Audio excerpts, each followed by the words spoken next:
दुलाराय बर' फरायसा आफादा देग्लाय 35थि बड'लेण्ड मुंख्लं सान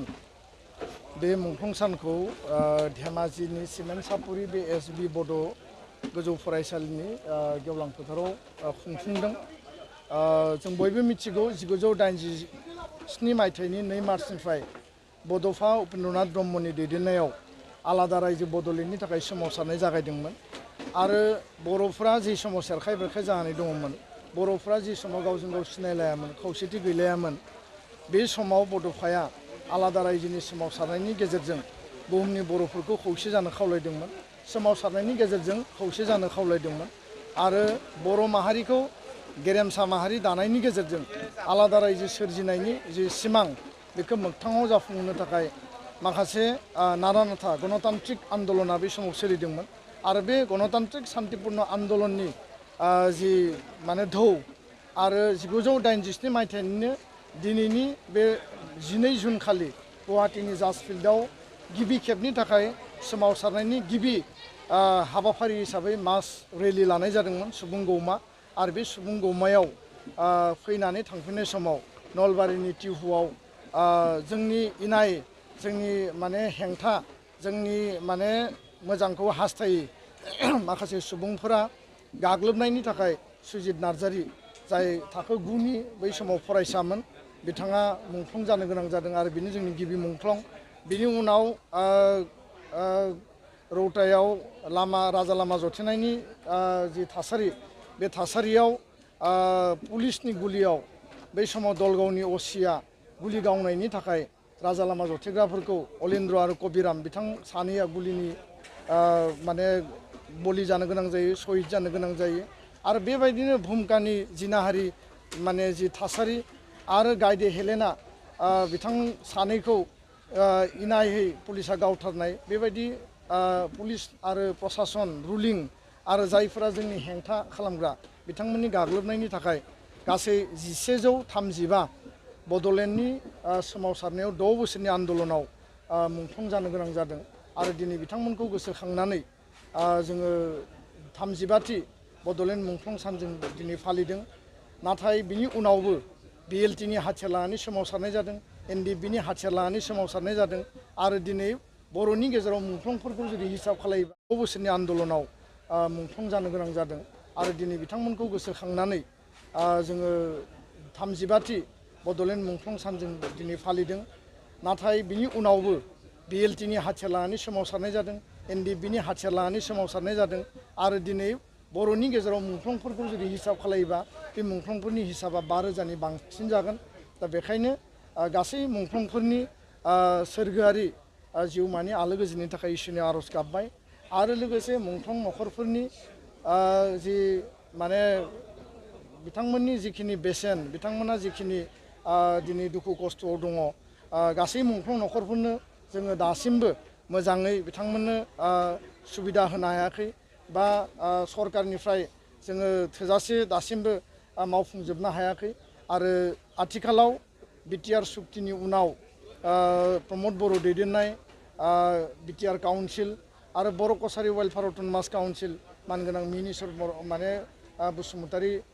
मानगोनां चिफ दैदेननाय बे काउन्सिल मोननै बर' हारिनिफ्रायनो दिनै दैदेनगिरिफ्रा सामलायगासिनो दङ। उननि समाव सुक्तिनि दफा बायदियै बे मुंख्लं नखरफोरनो जिखिनि अनसुंथाइ होनांगौ, जिखिनि मोननो गोनां जिखिनि बिथांमोननि माने बिथिंफोर दङ बेखौ सुफुंनो थाखाय जों सरकारखौ नारसिनबोगासिनो, रायज्लायगासिनो दङ। आसाम सरकार, भारत सरकारजोंबो रायज्लायदों। बिटिआर एकर्डनि गेजेरजों जिखिनि सिमा बारायनायनि बिथिं, बे खामानिया पिपि बार्मा कमिसननि गेजेरजों माखासे खामानिया मावफुंजाबाय, बिथाङा रुंसारि जाबाय। बिनि उनाव आशिष कुमार भुटाननि बिथाङा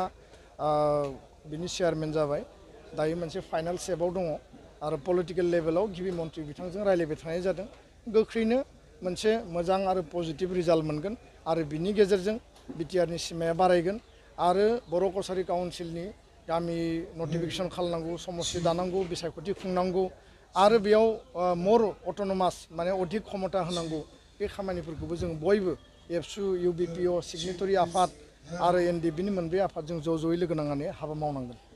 बिटिआरनि बायजोआव ओंखारनाय फोरोंगिरिनि जि पस्ट भेकेन्टफोराव बिटिआरनिफ्राय जि फोरोंगिरि टेट उथ्रिसारनाय बिजाथिफोरा बेयाव जयेन जाफैबाय। इयुनाव बिटिआरनि सिङाव बे पस्ट भेकेन्ट ओंखारब्ला बिटिआरनि बायजोनि टेट क्वालिफाइ जानाय बिजाथिफोरा एप्लाइ खालामनो हागोन ना हाया बिनि सायाव गोनो गोथो दङ दासिमबो। बिनि सायाव नोंथाङा फोरमायो। जोंनि गिबि बाथ्राया जाहैबाय जे आसामाव दासिम 50 जननि बारा माने 60 जन 80 जन 100 जन बेबायदि बर' मिडियामनि एलपि स्कुल बर' फरायसाफोरनि बा बर' मिडियामनिफ्राय टप 10 मार्कसखौ आवग्रिनो हायाखै। बिनि सायाव फरायसाफोरनिसिम मा बुंनो सानो? 2018आव बिबुंसार बसुमतारिया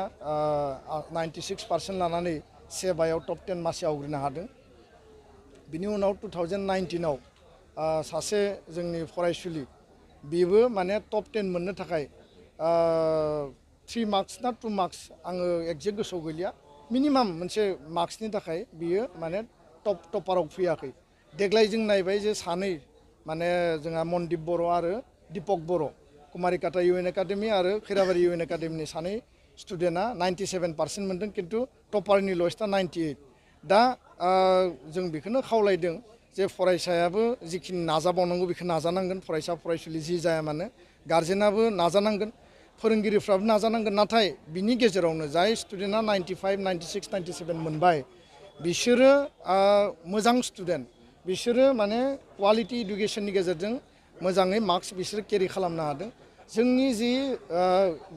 माने एग्जामनि जि बहि एन्सार शिट इभालुएसननि जि प्रक्रिया जायो जोंनि फोरोंगिरिफोरा एसे गोसो गुवारै जायफोरा मोजां स्टुडेन्ट बिथांमोनखौ गोसो गुवारै नायोब्ला बर' मिडियामनि एन्सार शिटखौ बर' मिडियाम टिचारानो नायो। आं फोरोंगिरिखौ ब्लेम होनो नागिराखै जे मार्क्स खम होदों होननानै खिन्थु एसे गोसो गुवारै सेबा आरो हायार सेकेन्डारिया मोनसे नटिस बा इन्सट्राक्सन हरखायो जे मोजां स्टुडेन्टनो जेसेबां हायो जिखिनि बिसोर एन्सार खालामदों मोजां मार्क्स होनांगौ। खिन्थु बे लेभेलाव मालाबा जोंनि फोरोंगिरिफोरनि गेजेराव माबाफोर आख' फाख' जादों नामा जे आङो बांद्राय मार्क्स होयोबा बहिखौ आरो नायफिनोबा आं आरो थांफिननांगोन। बिनि थाखाय जोंनि फरायसुलिया बन्सित जानाङा। दा बेखायनो टपार मोननो हानाय जोंनियाव जथेस्थ' जग्यता दङ आरो टपार दिनै जोङो जिखिनि नायदों माने बे टपारफोरनि गेजेराव जोंनि बर' मिडियामनि केन्डिडेटफ्रा कम्पिट खालामनो हानाय जथेस्थ' क्षमता दङ आरो टप 10 कमल कुमार ब्रह्म देरहासार बान्थाखौ जोङो 14 जुनाव होगोन। जोङो लिस्टआव नायबाय सिगाङाव 65, 75आनो टपार जायोमोन कमल कुमारनि। देग्लाय माने 97निफ्राय 93आनो माने लयेस्ट माने काट अफ माने 90नि बिल' फैयाखै। दा बेयो जोंनि थाखाय बिराद मोजां मोनसे दिग। फार्स्ट डिभिसन 1975आ बर' मिडियामाव फार्स्ट डिभिसन मोनदों। बे मोनसे हाइस्ट रेकर्ड 15 बोसोरनि गुन गोनां सोलोंथाइनि मावथांखि जे हाबा मावनाय आरो बेयाव फोरोंगिरि गार्जेन स्टुडेन्ट गासैखौबो आङो धन्यबाद होदों खारन बिथांमोनासो फरायदों बिथांमोना नाजादों आरो जोंनिफ्राय जिखिनि इयुनाव बिटिआरनि सिङाव बे पस्ट भेकेन्ट ओंखारब्ला बिटिआरनि बायजोनि टेट क्वालिफाइ जानाय बिजाथिफोरा एप्लाइ खालामनो हागोन ना हाया बिनि सायाव गोनो गोथो दङ दासिमबो। बिनि सायाव नोंथाङा फोरमायो। जोंनि गिबि बाथ्राया जाहैबाय जे आसामाव दासिम 50 जननि बारा माने 60 जन 80 जन 100 जन बेबायदि बर' मिडियामनि एलपि स्कुला 800नि बारा दङ। जोङो गासै आसामनि डिस्ट्रिक्टफोरनि लिस्टखौ लाबाय बे बिटिआरानो जा बर' कसारि काउन्सिलानो जा गासै आसामाव आरो बे 800 स्कुलाव दायो सिंगल टिचार सनितपुर बिश्वनाथनि गोबां स्कुलाव दायो माने 0 टिचारानो गैया सरकारि स्कुल आरो धेमाजि डिस्ट्रिक्टनि लखिमपुर जिल्लायाव आरो गुबुन जिल्लायाव माने प्राय 30 जनसो हाई स्कुलावनो जा एलपियावनो जा एमइआवनो जा बर' मिडियाम बेकग्राउन्ड नङै एसामिस मिडियाम बेकग्राउन्ड इंलिश मिडियाम बेकग्राउन्डनि आरो बे मानसिफ्रा बर' नङा गुबुन हारिनि जाय मानसिफ्रा माने बर' मिडियामाव फोरोंनो हाया बेबायदि फोरोंगिरिफोरखौ जों थिसनना होदों आरो दिनै बे स्कुल खालामनानै बर' मिडियामखौ बुथारनानै बे स्कुल एसामिस मिडियामाव जयेन खालामनो होदों। बे गासैबो बिथिंखौ लानानै आसामनि सोलोंथाइ मन्थ्रि डक्टर रनज पेगुखौ जोङो गोख्रों रावजों जों प्रेसार होदों आरो बिथाङा 16 तारिखआव एबसु आरो साहित्य सभाखौ रायलायनो लिंदों। जोंनि सिंगल टिचाराव डाबल टिचार माने 3 फोरोंगिरि 2 फोरोंगिरि थिसननांगोन आरो जेब्लासिम थिसना बे जाफुंनाय नङा। टेटनि बाथ्राया जाहैबाय जे आसामाव जेसेबां माने जेराव माने पस्ट भेकेन्ट दङ बेयाव आसाम सरकारा टेट एपइन्टमेन्टनि गेजेरजों टिचार थिसननांगौ बिटिआर सरकारनि टेट एपइन्टमेन्टनि गेजेरजों बिटिआरआव टेट थिसननांगौ दा बे थिसननायनि बेबस्थाया उन सिगां जानायनि थाखाय मालाबा बिटिआरनिया आसामाव एप्लाइ खालामदों जिहेतु बिटिआरआव टेटनि पासनि संखिया जों मिथिनायाव 5000नि बारा बर' मिडियाम एसामिस मिडियाम आरो मालाबा बिटिआरनि बायजोनिफ्रायबो बिटिआरआव हाइ स्कुल टेटआव एप्लाइ खालामनानै बिथांमोना एपइन्टमेन्ट मोन्दों दा बर' मानसिया बर' मिडियाम स्कुलाव बिटिआरनि सिङाव बा बिटिआरनि बायजोआव बर' कसारि काउन्सिलाव जेराव एपइन्टमेन्ट मोना मानो जोंहा बेयाव बुंनो गोनां गैया नाथाय बिथांमोननि सुबिदाखौ नायनानै दिनै माजुलियावबो बर' मानसिया एसामिस मिडियाम स्कुलाव मावनानै थानो गोनां जादों दा बिथांमोना बिश्वनाथआव फैफिननो लुबैदों बे लिस्टखौबो जों होदों आरो जेराव बर' मिडियाम स्कुलाव नन बर' मिडियाम टिचारखौ एपइन्टमेन्ट होदों बिनि लिस्टखौबो जों जमा होदों आरो बेखौ माने रिसाफल खालामनानै माने बेखौ माने गोदानै भेरिफाइ खालामनानै हरफिननायनि बाथ्राखौ बुंदों दा बेखायनो कुनु मोनसे स्कुलाव पस्ट खालि थानो मोना आरो जाय जेराव हायो एप्लाइ खालामगोन नाथाय जोंनि सार्थ'आ जाबाय बर' मिडियामनि स्कुलाव जोंनो टेट टिचार नांगौ बे